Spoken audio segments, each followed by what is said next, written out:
If there's one thing we can all agree on, it's that bread is pretty good. So good that you might even see it as a lucrative business venture to make a ton of money. Sadly, the art of bread requires some work, so it's a good thing Aeruta is here to give us the experience of maintaining a bread shop across a challenging adventure. I'll admit, it was actually readers of the website that turned me on to this game, and I'm glad that they did because it provided a nice dose of sim management chaos that's been missing from my life. So let's get into that in this review.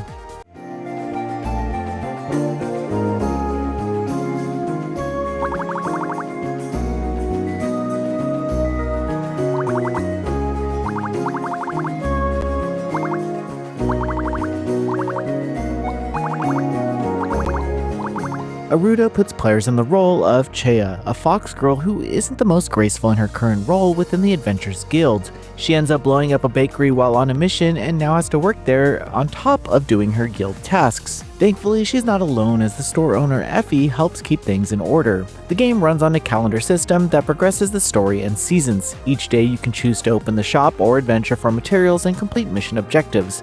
No matter what I did, story scenarios still popped up to move things along, following Chea's push to be a hero.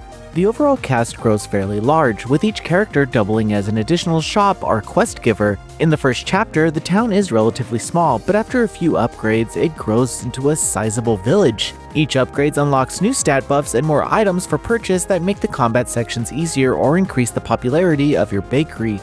As for the main NPCs, you can give them gifts and complete side missions to improve your bond and unlock new scenes. I appreciated how the game properly lists missions and what you need to do next. I've also seen some comparisons to the structure of Recettear or Dave the Diver, and the shorthand fits. You go out, gather resources, come back, sell bread, and use the proceeds to fund more upgrades. On that note, I should mention how great the menus are in this game. Any information you might want about Chea's stats, item descriptions, character profiles, or enemy details is all there. There's also more build depth here than it first seems. Leveling up bread grants skill points, the badge system opens up different playstyles, and you can lean into damage, utility, or survivability without breaking the simple flow of the game. Accessibility options are available if needed, and the difficulty level can be adjusted at any time. Later, you even get access to a tougher mode if you want more of the action, but before I get into combat, I should flag that the game leans on bosses for overall challenge. Regular enemies are typically pretty easy to get past, but bosses will likely be your main obstacle in each region.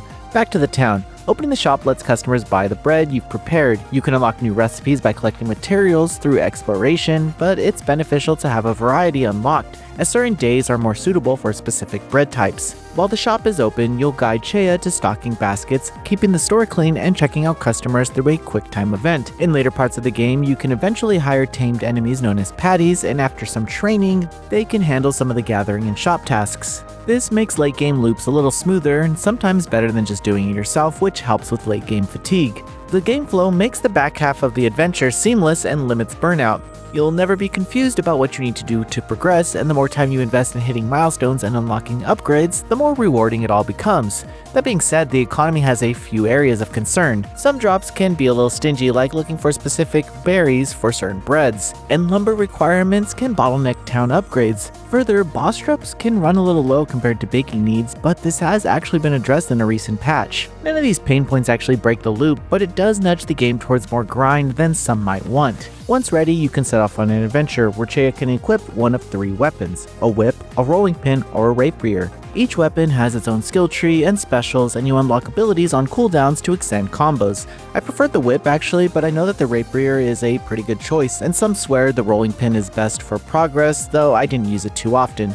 Pairing timing and dodge windows feel fair, and reading attacks is satisfying once you learn patterns. But you don't actually have a very large HP pool, so it might take a few runs to fully understand each enemy and boss's attacks. Further, movement can feel a touch stiff at times, but there are ways to improve your speed. While the levels have different themes, they ultimately feel somewhat repetitive. I honestly wouldn't mind randomized enemy placement or remixed routes to keep things a little more unique. The route choice before a run usually pushes you to grab treasure since materials drive most upgrades. If you die, you can keep some of the items and head back to town. This helps progression, but there's friction around the actual bosses. Running the entire stage and all of its segments again just to retry one fight gets pretty old. A retry option from the healing area before the boss or a faster path to the fight would go a long way without taking away from those battles. That said, you can actually revive using bread energy, but you won't always have that given that you'll likely use it for pre-adventure buffs. Minigames and events add a nice break to the action system. While the shop is open, the register inputs are straightforward, and later in the game, the festival obstacle run is a cute switch up, while the rhythm game serves as a good vibe check for the soundtrack. That said, I wouldn't mind a restart button for specific festival challenges and more songs in the rhythm game over time. Small stuff, but it would help the pacing on repeat days. The story lands in a light slice of life space, and that suits the vibe. Chea's growth in the guild and information about the Aeruta stone give the main plot a clean arc, and the cast is charming enough that I stopped to see most of the scenes. The localization conveys the meaning effectively, but there are some instances where tenses seem to be a little mixed up. I still laughed at several scenes, and the warmth of the writing carries it. Still, boss introductions are a missed chance. A short pre-fight back and forth would have set up those encounters, since the encyclopedia is where most of the background lives and you have to check that manual if you want to learn more.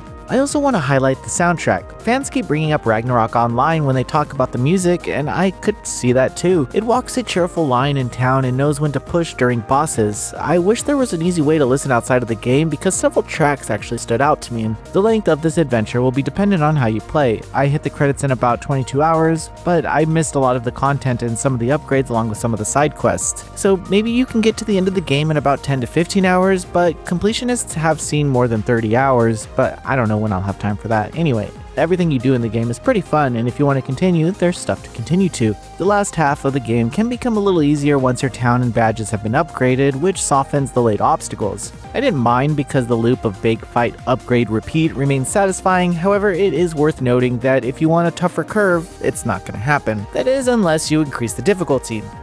Aeruta stands out because it knows exactly what it wants to be. It's warm, challenging in the right spots, and endlessly rewarding to return to. Its time in early access likely helped the overall gameplay loop find its rhythm for the full release, but its charm has been evident since its initial reveal. Even with some of the repetition and a few rough edges, the act of baking and battling never loses its appeal here. It's the kind of game you'll want to pick up for short sessions and end up losing an entire evening to, smiling the whole way through. NoiseyPixel is giving Aeruta a 7.5 out of 10. Thanks for watching. This video is brought to you by our supporters on Patreon. NoiseyPixel is run by a group of gamers providing independent gaming coverage through news, reviews, previews, and more. Check out our Patreon to help support our continued growth, and subscribe to keep up with all our future content.